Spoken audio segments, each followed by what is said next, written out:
hi friend नमस्कार future job Odisha channel को आपको स्वागत करुच्ची ना बहुत गोटे बड़ अपडेट देखूँ जहाँकि ओडिशा पुलिस जो एसआई रिक्रुटमेंट एग्जाम होगा ता बर्तमान कौन होना पोस्टपोन स्थगित हो सारी जहाँकि आपण मैंने देखिपे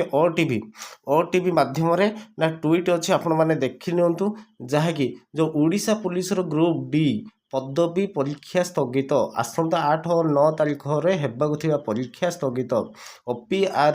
ओपीआरबी द्वारा जहाँकि परीक्षा अन्य देश जाए स्थगित देखिपारे तो स्थगित हो सारी जहाँकि ओटी मध्यम ट्वीट अच्छी 16 मिनट पूर्व आप देखिपे राति आसला जहाँकि जो एग्जाम 8 और 9 तारीख एग्जाम होगा बर्तमान समस्त जो पिला एडमिट कार्ड डाउनलोड कर सारी ताकू बर्तमान स्थगित रखी जाइए केबे आपणकर जो एग्जाम हो करेन्टली किसी भी कहीहेबनी कारण किसी भी माने ऑफिशियल अपडेट आसी ना तेणु आम कौन करना वेट करवा कौन अपडेट आसूँ